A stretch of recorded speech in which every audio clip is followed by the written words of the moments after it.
The Titans signed Broncos center Lloyd Cushenberry. Don't know the details of the deal right now, but I really like this signing. He was a third-round pick out of LSU. His first couple seasons were rough, especially his rookie year, but he's a player that's improved pretty much every season of his career. This past year, he was PFF's 10th highest graded center, third highest graded in pass protection. He allowed 14 pressures and 1 sack, 5th lowest pressure rate in the NFL, and in a lot of ways, he's kind of the opposite of Aaron Brewer. He's 6'3", 312 pounds, over 34-inch arms. He has a massive frame, long arms, outstanding play strength. He's someone that can just be a stopgap in the middle of your offensive line. I think he's definitely a better pass blocker than he is a run blocker, but he's adequate in the run game and fits into every scheme. So starting off with his pass protection, he has a really firm, impactful jump set where he's establishing contact right off the snap, ending the rep early. You can see right here against Ed Oliver, he snaps the ball, quickly shoots his hands inside. Oliver's trying to cross his face with the club swim, but he's got that firm grip strength to secure contact, and after those first couple steps, he completely stalls his momentum and stands him up. This play against Chicago, again, right off the snap, his hands are inside, the nose tackle can't get into a move. Right here, he's gonna snap,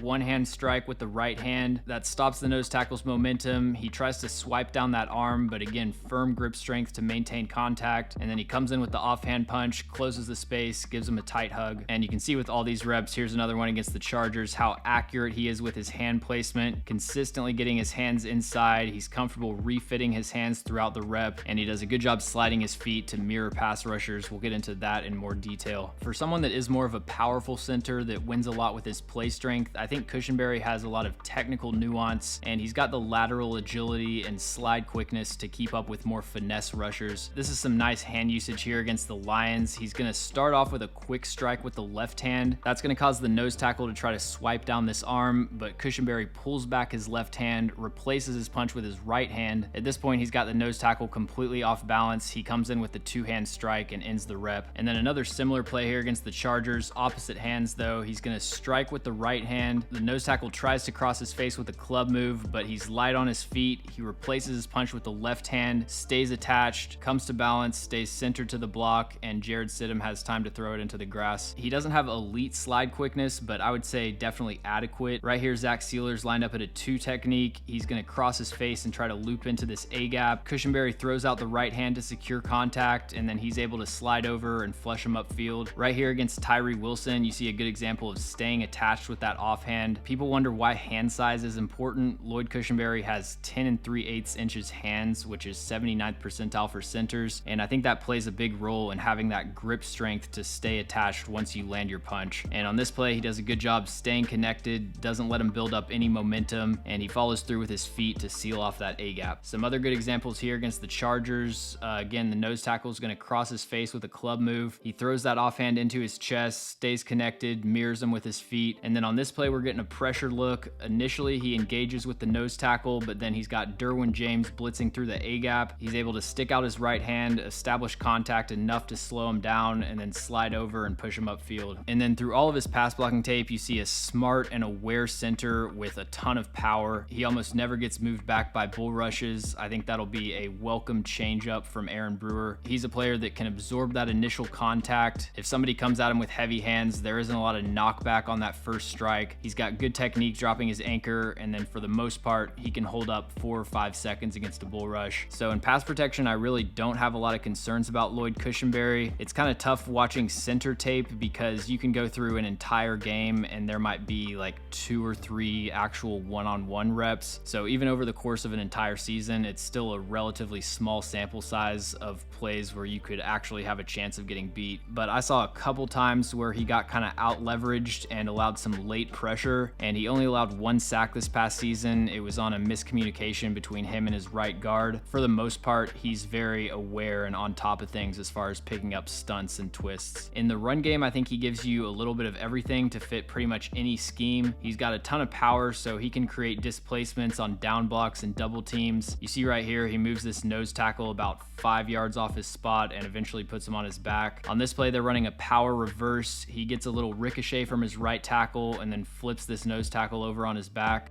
Right here, he fires off the snap, widens out the nose tackle, stays connected to the linebacker, and clears away for the touchdown. On back blocks, he can just flatten stationary targets. He's definitely somebody that plays with a mean streak. For a taller player, he does a good job of getting low and creating that natural leverage. Really impressed with his bend and flexibility and how that allows him to generate extra power. At the second level, he's got good straight line speed to reach his landmarks, and then he can throttle down and change directions in open space. He also has a lot of hand pop on contact. There's a lot of times that he just sends linebackers and safeties flying with his initial punch. And then you also see some impressive hip fluidity when it comes to securing reach blocks. You can see right here, he's got an overtake on this one tech. He's able to flip his hips 90 degrees and then stay connected and seal him off from the play. It looks like the nose tackle gets tripped here, so not a completely legit pancake, but still a good job of keeping his hands inside, driving his legs through contact. I think he's probably going to have fewer highlight blocks in the run game than Aaron Brewer, but still a net positive in that phase. There are times that he'll miss at the second level. That's where the majority of his run blocking losses came from the games that I watched. And there are also some times that he plays with too high of pad level and gets tripped up by incidental contact. So he's not perfect in the run game, but I don't think a player that's going to hold you back or anything. Overall, I think this is an excellent signing to add stability to the Titans offensive line. Can't say for sure without knowing the contract details, but with how much cap space they have, it's hard for me to imagine them paying him enough to where I would think it's a bad deal.